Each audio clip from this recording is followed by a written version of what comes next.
একটি 60 গ্রাম সোনার চেন যার মূল্য প্রায় 4 লক্ষ টাকা বিসর্জনের আগে ভগবান গণেশের বিগ্রহ থেকে মানে ঠাকুরের গা থেকে সোনার গয়না খুলতে ভুলে গেছিলেন দম্পতি। আসলে ওই পরিবারে আগমন হয়েছিল ভগবান গণপতির, কিন্তু বিসর্জনের পর পরিবারের সদস্যদের মনে হয় গণেশের মূর্তির গা থেকে তো গয়না খোলাই হয়নি। রীতিমতো মাথায় হাত সকলের। ঘটনা নিমেষে ভাইরাল সোশ্যাল মিডিয়ায়। দিন কয়েক আগেই ছিল গণেশ চতুর্থী। সারা দেশের মানুষ গণপতি বাপ্পা মৌরিয়ার আরাধনায় মেতে উঠেছিলেন। গণেশ চতুর্থীকে ঘিরে একটা অদ্ভুত ঘটনা ঘটেছে এবার বেঙ্গালুরুতে।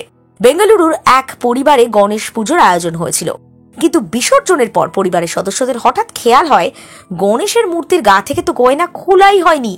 মাথায় হাত, সঙ্গে সঙ্গে শুরু হয় খোঁজ। তারপর টাইমস অফ ইন্ডিয়ার প্রতিবেদন থেকে জানা যায় এই ঘটনা বেঙ্গালুরুর বিজয়নগরের দসরাহাল্লির কাছে। সেখানকারই বাসিন্দা দম্পতি রামাইয়া এবং উমা দেবী। তারা গণেশ চতুর্থীর দিন নিজেদের বাড়িতে ভগবান গণপতির মূর্তি স্থাপন করেন। অলংকার ফুল মালায় সাজিয়েছিলেন গণেশকে। 60 গ্রাম সোনার চেন নিবেদন করেছিলেন, মূল্য প্রায় 4 লক্ষ টাকা। শনিবার রাতে সেই বিগ্রহ নিরঞ্জন করার সময় একটি মোবাইল ট্যাঙ্কে গিয়েছিলেন দম্পতি। সব রীতি আচার সম্পন্ন হওয়ার পর রামাইয়া আর উমাদেবী বুঝতে পারেন বড় ভুল হয়ে গেছে। বিগ্রহের গা থেকে সোনার চেন খোলাই হয়নি। এরপর সেখানে ছুটে যান দম্পতি। ট্যাঙ্কের কাছে থাকা কয়েকজন বলেন সোনার চেনটি তারা দেখেছেন, কিন্তু ভেবেছিলেন এমনি গয়না। এরপর সাহায্যের জন্য তারা ছুটে যান মাগাড়ি রোড থানায়। এমনকি গোবিন্দরাজনগরের বিধায়ক প্রিয়া কৃষ্ণের কাছেও সাহায্য চান।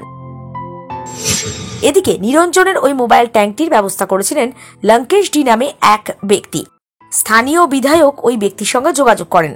ট্যাঙ্কে প্রচুর খোঁজাখুঁজি করে অবশেষে চেন পাওয়া যায়।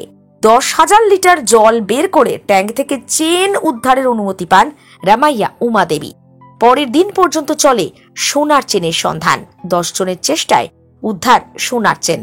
তা তুলে দেওয়া হয়েছে দম্পতির হাতে। ফলে হাঁপ ছেড়ে বেঁচেছেন তারা। অনেকেই বলছেন, দেখেছেন, এটাই হচ্ছে ঈশ্বরের ক্যারিশমা। তিনি কিন্তু নিয়ে যাননি, অর্থাৎ ভক্ত যে ভুল করেছেন আর সেই ভুলবশত যে সোনার চেন চলে এসেছে সেটা তিনি বুঝেছেন। তাই ভক্তের যাতে কোনো ক্ষতি না হয়, তাদের যাতে মন খারাপ না হয়, তাই সোনার চেন ফিরিয়ে দিয়ে গেছেন। যদিও এই ঘটনায় অনেকেই বলছেন আসলে সোনা গয়না দিয়ে ঈশ্বরকে কেনা যায় না। সেটাই যেন অলক্ষ্যে বার্তা দিয়ে বুঝিয়ে গেলেন গণপতি বাপ্পা মৌরিয়া। মনের ভক্তিটাই আসল, আর তাই সেই ভক্তি ভরে পুজো করলে মানুষ যা চায় ঈশ্বর তা পূরণ করেন বটে। দেখতে থাকুন সাজবেলা ডিজিটাল। সফর হোক স্বপ্নের।